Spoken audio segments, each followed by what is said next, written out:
Assalamualaikum warahmatullahi wabarakatuh. Hai, kembali lagi bersama aku Ina Febrianti. Sebelumnya telah kita lihat berita tentang kasus pernikahan yang mana bakal kita kaitkan dengan peranan psikologi dalam pernikahan. Penasaran kan? Mari kita bahas.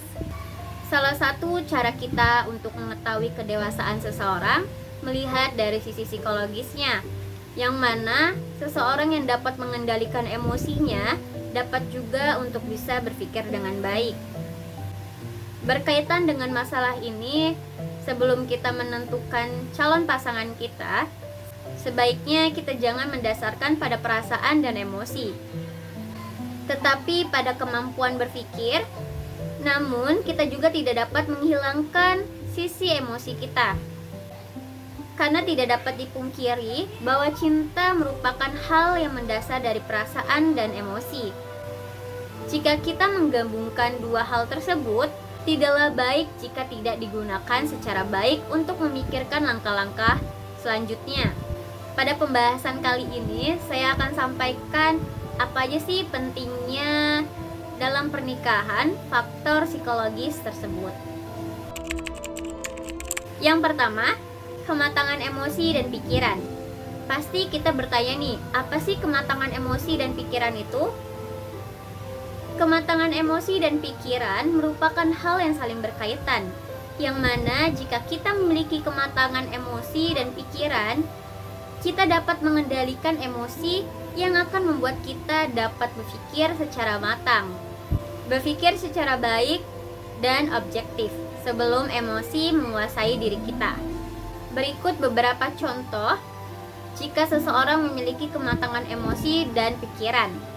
Yang pertama, orang yang matang emosinya dapat menerima keadaan dirinya maupun keadaan orang lain sesuai dengan keadaan objektifnya. Yang kedua, orang yang matang emosinya umumnya tidak bersifat impulsif.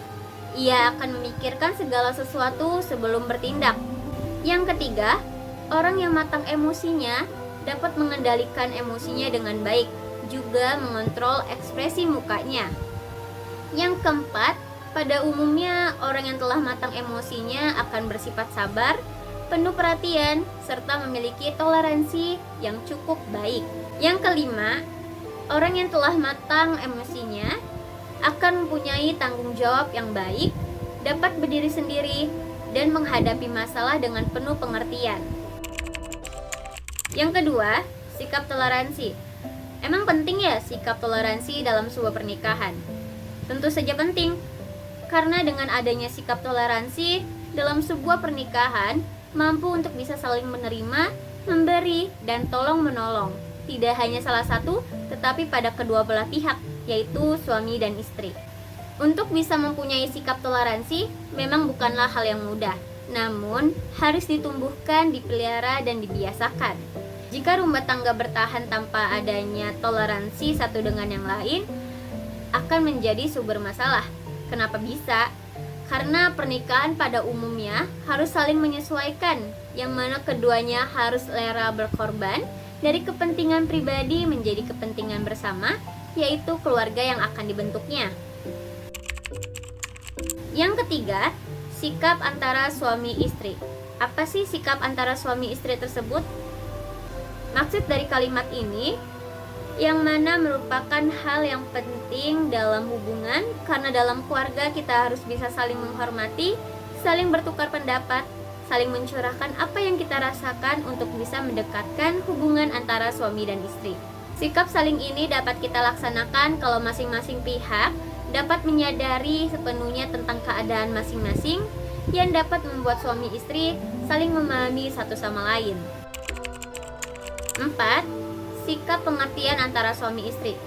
Pastinya dalam pernikahan kita akan dituntut dengan adanya sikap saling pengertian satu dengan yang lain, yang mana suami yang mengerti istrinya dan sebaliknya, istri yang dapat mengerti suami.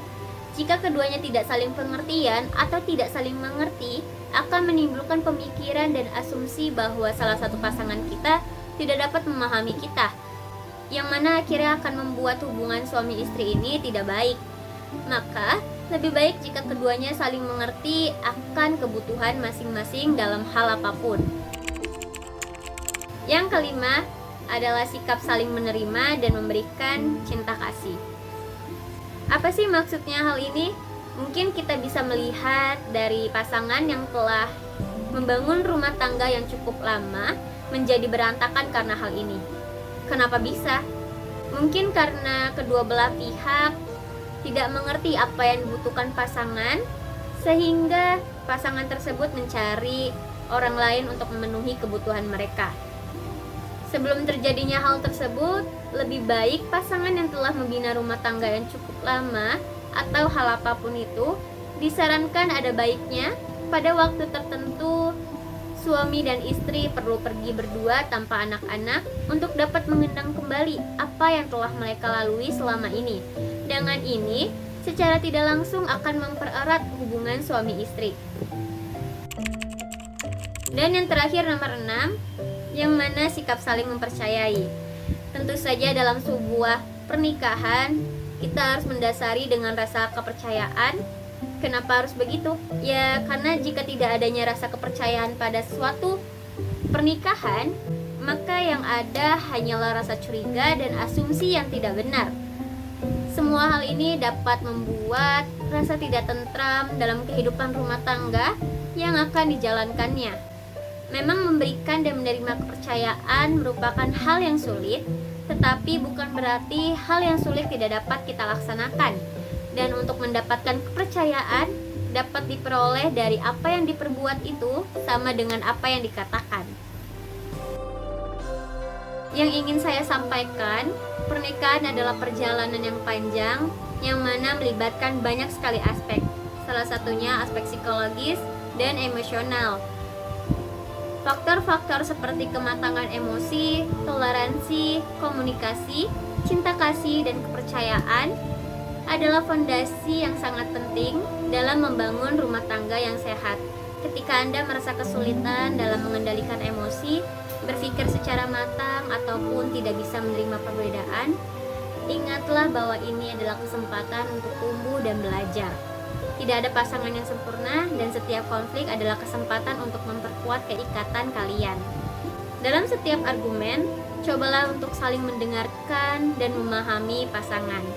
Jangan biarkan emosi menguasai diri, tapi gunakanlah mereka sebagai alat untuk memahami satu sama lain.